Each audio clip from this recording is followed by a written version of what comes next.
깊은 밤 조용한 집안에서 물이 끓기 시작하면 우리는 본능처럼 알죠. 이제 곧 따뜻해지겠구나. 라면 한 그릇은 배를 채우는 음식이기 전에 어떤 날은 위로였고 어떤 날은 미안함이었고 어떤 날은 가족이었습니다. 어릴 적 시장 돌아오는 길에 손잡고 먹던 떡볶이에 맵고 달큰한 향, 김치 한 폭이 담그던 날이 소금기 어린 손끝, 밥상 한 켠에 늘 조용히 자리하던 장독대의 시간, 한국 음식은 늘 우리의 삶과 같이 있었죠. 그런데 요즘 놀라운 장면이 펼쳐지고 있습니다.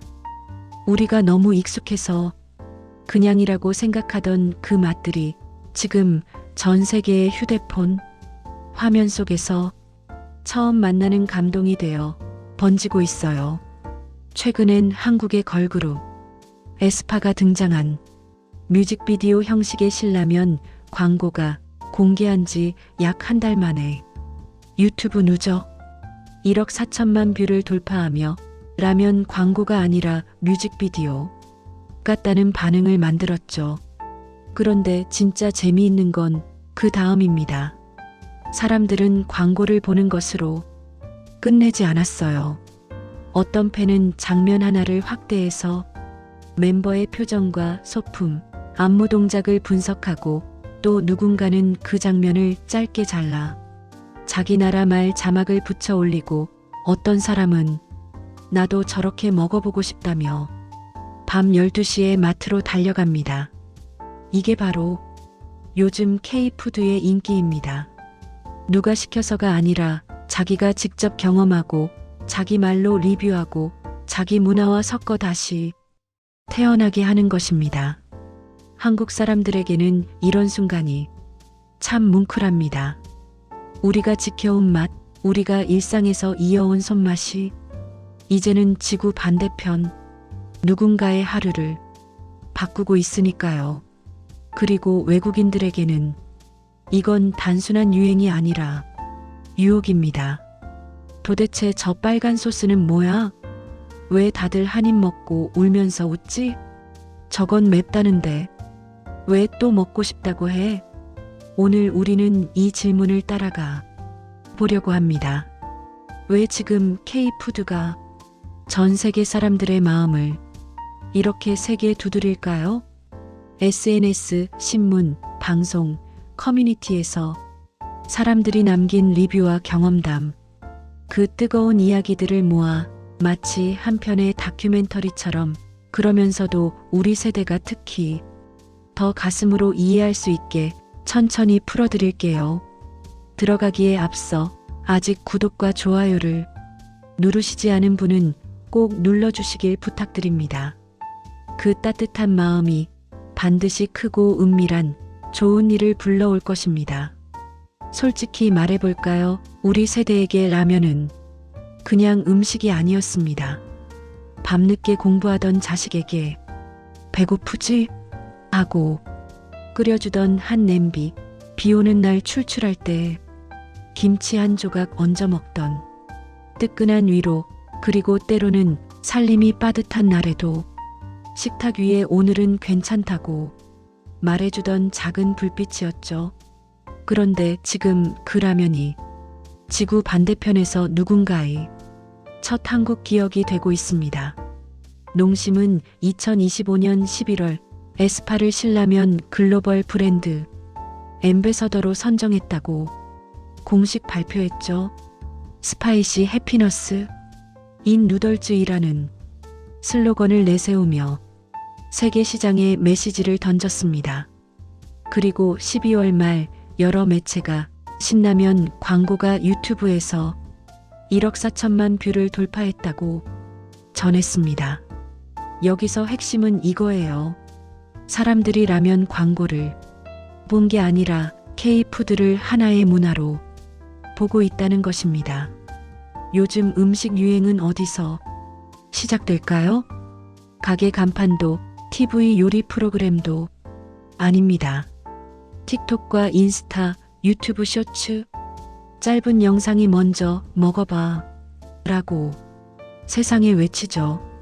틱톡 공식 뉴스룸은 2024 트렌드를 정리하면서 코리안 푸드가 A 모먼트를 맞았다고 표현합니다. 김치, 떡볶이, 비빔밥 같은 메뉴가 꾸준히 등장한다고요. 말이 참 재미있어요. A 모먼트. 잠깐 반짝하는 유행이 아니라 사람들이 기억으로 저장하기 시작했다는 뜻 같거든요. 그리고 그 기억 저장에는 항상 이런 댓글이 붙습니다. 처음엔 맵다고 울었는데 다음날 또 생각난다. 이건 라면이 아니라 도전과 성취감이다. 한국 드라마에서 보던 그 장면 내가 해봤다. 맵고 달고 짭짤하고 바삭하고 뜨겁고 감정이 확 올라오는 맛. SNS는 그런 감정을 아주 빠르게 퍼뜨립니다. K푸드의 세계화에서 절대 빼놓을 수 없는 단어가 하나 있죠. 바로 불닭입니다. 해외에서는 파이어 누덜즈로 불리며 매운맛 챌린지의 상징이 됐고 그 흐름이 실제 성장으로 이어졌다는 보도들도 나옵니다. 2025년 9월 한 매체는 삼양 불닭 시리즈가 누적 판매 80억 개를 넘어섰다고 전했죠.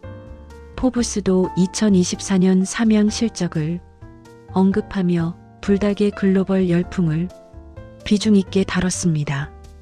블룸버그 칼럼은 불닭이 거대한 브랜드가 된 배경을 설명하기도 했고요. 여기서 중요한 건 매운맛이 고통이 아니라 놀이가 됐다는 점입니다. 친구들이 모여 카메라 켜고 한 입 먹고 눈물 흘리면서도 웃고 댓글로 응원하고 다 먹으면 박수치고 우리 세대로 치면 예전 운동회에서 계주 뛰고 결승선 끊을 때 그 짜릿함 있잖아요. 그게 라면 한 그릇에서 느끼는 시대가 온 겁니다. SNS가 불을 붙였다면 신문과 방송은 이렇게 말합니다. 이건 유행이 아니라 산업이다. 예를 들어 김치를 들자면 2025년 11월에 한국 언론은 관세청 데이터를 인용해 2025년 김치 수출이 역대 최고치를 향할 수 있다고 보도했습니다. 동시에 영국 가디언은 2025년 12월 한국 내에서 값싼 수입 김치가 늘며 국내 산업이 압박을 받는 현실을 조명했죠. 또한 김치가 세계적으로 알려진 한국 음식이라는 점도 함께 언급하였습니다. 이 두 뉴스가 같이 보일 때 마음이 묘해집니다. 김치는 원래 겨울을 견디기 위한 지혜를 품은 음식이었잖아요. 우리 어머니, 우리 할머니들이 손 시리고 허리 아파도 김장하던 이유는 단 하나였죠. 겨울에 먹을 게 있어야 산다.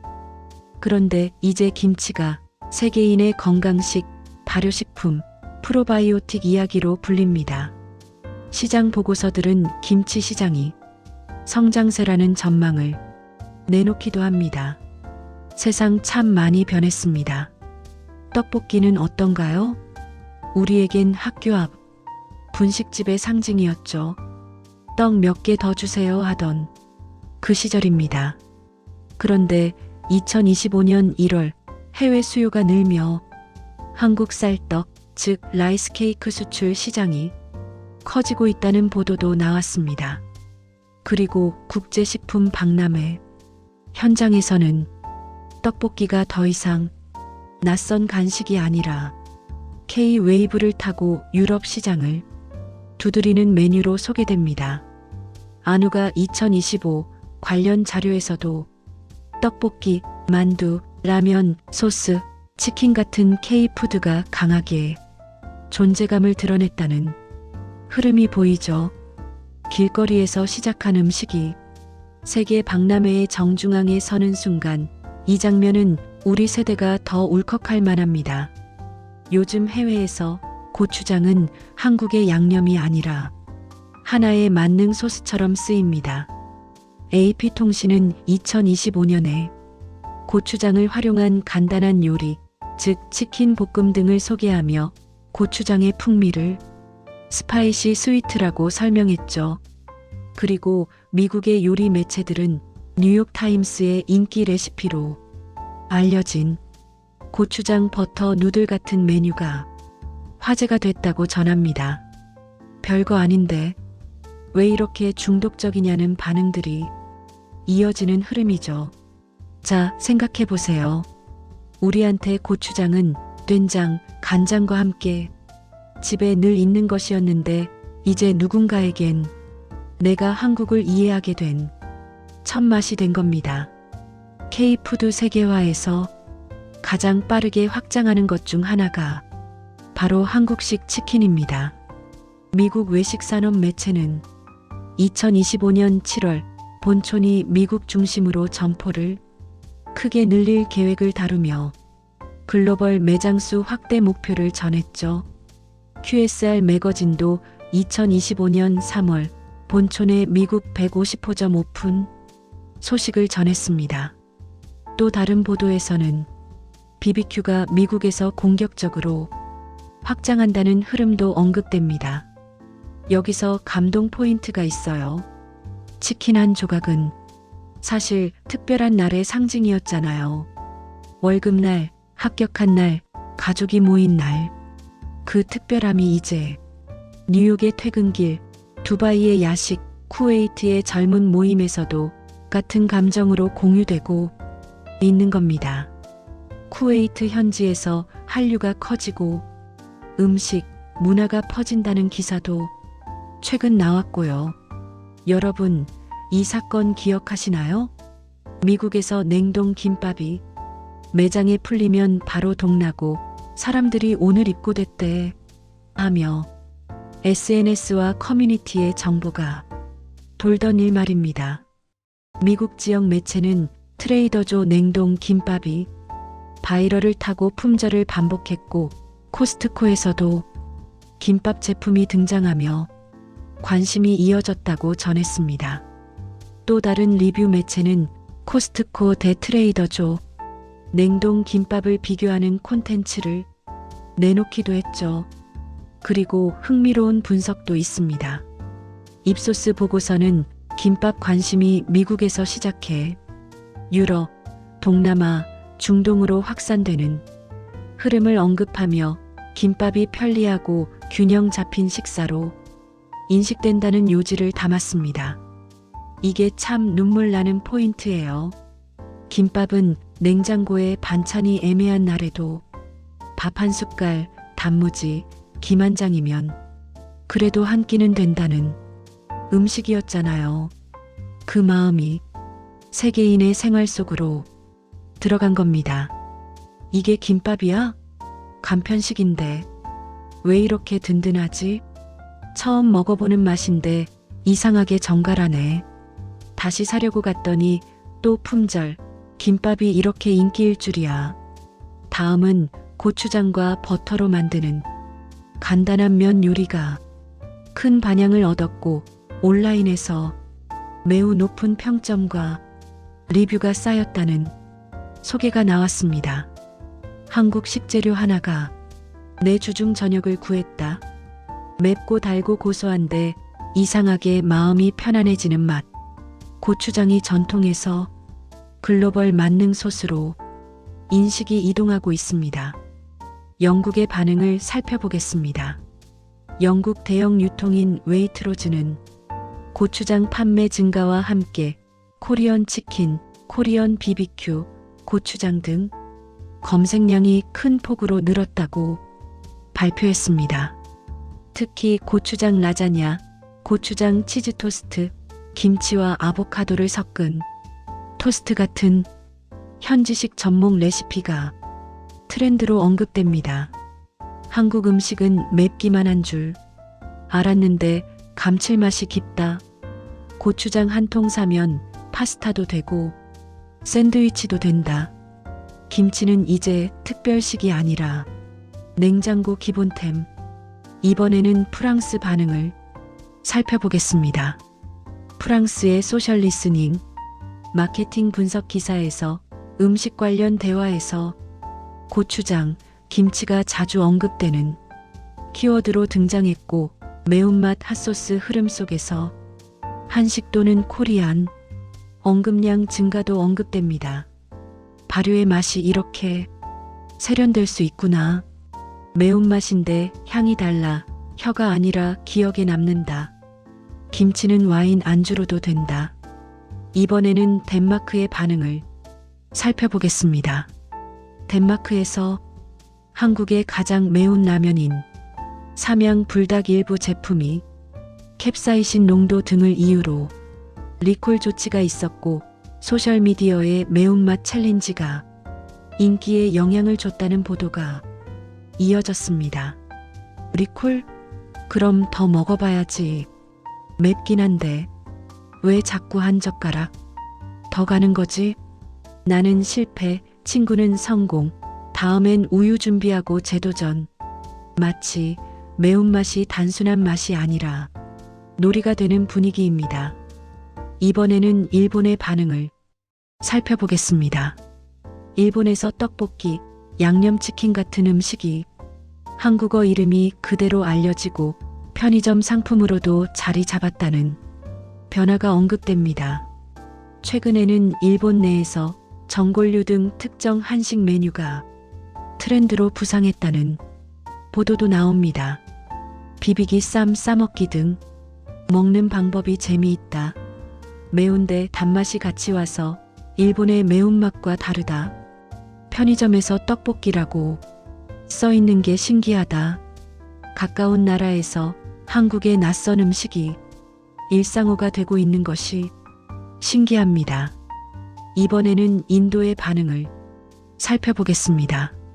인도에서도 K-웨이브 영향으로 패스트푸드 외식에서 고추장, 김치 풍미 같은 한국식 매콤함이 젊은 층을 중심으로 확산된다는 보도가 나왔습니다. 익숙한 매운맛이 아니라 발효의 깊이가 있다. 치킨 버거에 고추장 소스 얹었는데 중독성 있다.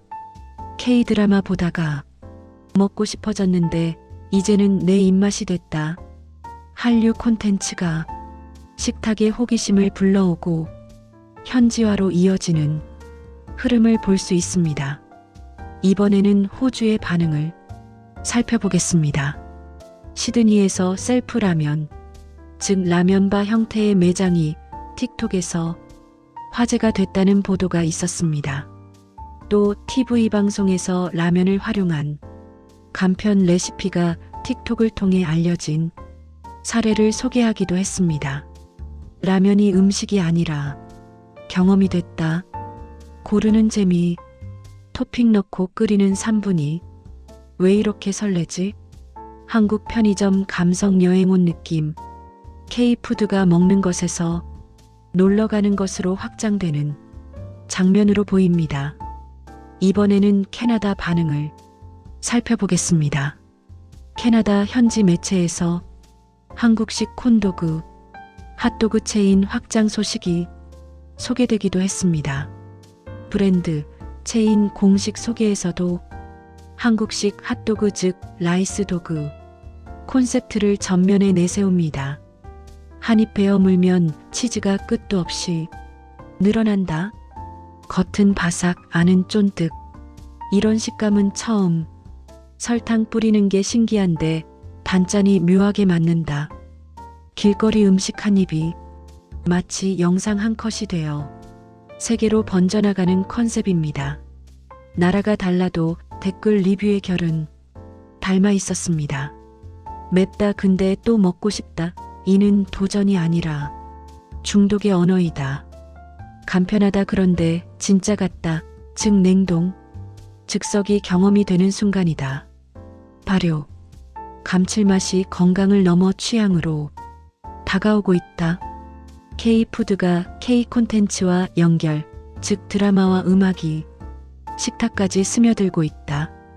내 방식대로 섞는다 즉 고추장 라자냐, 김치 토스트 등 현지화의 창의력이다. 그리고 마지막 한 줄, 가장 많이 반복되는 말은 이거였어요. 처음인데 이상하게 그리운 맛. 우리에게는 너무 익숙했던 그 맛이 누군가에게는 처음 만난 따뜻함이 되고 있었습니다. 자, 지금부터는 각국 SNS, 신문, 방송, 커뮤니티에서 반복되는 리뷰 패턴을 짧게 정리해 드릴게요. 첫째, 맵지만 다시 찾게 된다입니다. 불닭, 신라면, 떡볶이 등 매운 음식은 고통에서 웃음으로 다시 성취감으로 감정선이 만들어지고 있습니다. 둘째, 한류 콘텐츠를 먹어본 느낌이다입니다. 드라마나 케이팝을 보다가 나도 저 장면을 따라 해보고 싶다로 연결되고 있으며 한국 관광, 음식, 체험 수요가 늘었다는 보도도 나오고 있습니다. 셋째, 발효, 건강, 균형식 이미지입니다. 김치의 프로바이오틱, 김밥의 균형식 이미지, 비빔밥의 가볍고 건강한 한 끼 이미지가 확산되고 있습니다. 넷째, 간편식, 즉 HMR로 진입 장벽이 낮아졌다입니다.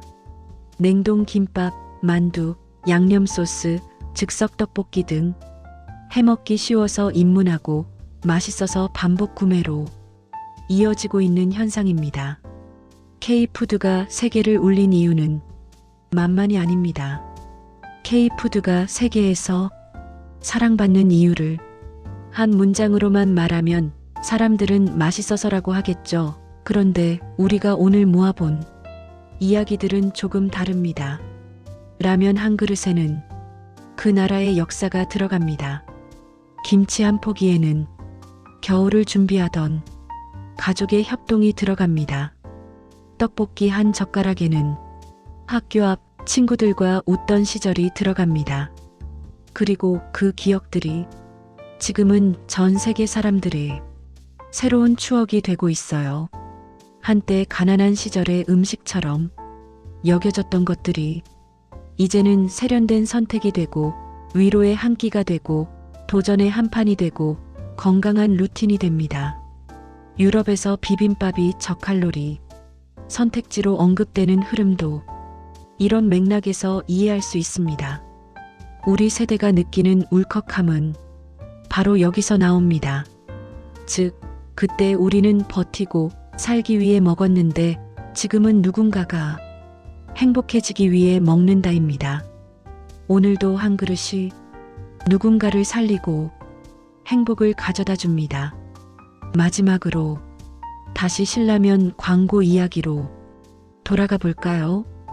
에스파가 나오고 뮤직비디오처럼 흘러가고 조회수는 1억을 넘고 그건 단지 홍보가 아니라 한 그릇의 감정이 세계 공통어가 됐다는 증거일지도 모릅니다. 당신이 한국인이라면 우리가 습관적으로 대하던 한국 음식이 전 세계적으로 폭발적인 관심과 인기를 끌고 있음을 되새겨보면서 한국 음식에 대한 긍지와 자부심을 가지고 감사하는 마음으로 식탁을 마주한다면 더욱 새롭고 건강하며 행복해지리라 생각합니다. 또한 외국인이라면 한국 음식을 찾고 더욱 사랑하며 건강과 행복을 느낄 수 있길 기대합니다. 요즘 해외여행지에서 현지인들에게 맥심 봉지 커피와 컵라면이 뜨거운 인기를 끌고 있다고 합니다. 오늘 영상 보시고 가장 먹고 싶어진 K푸드는 뭐였나요? 신라면이었나요? 김치였나요? 떡볶이였나요? 아니면 냉동 김밥이었나요? 댓글로 당신의 추억도 함께 남겨주세요. 여러분의 한 줄이 또 누군가에게는 나도 오늘 맛과 행복을 느껴볼 수 있을까 하는 마음이 들지도 모르니까요. 따뜻하게 드세요. 오늘도 감사하며 맛과 행복을 느껴보세요. 감사합니다. God bless you.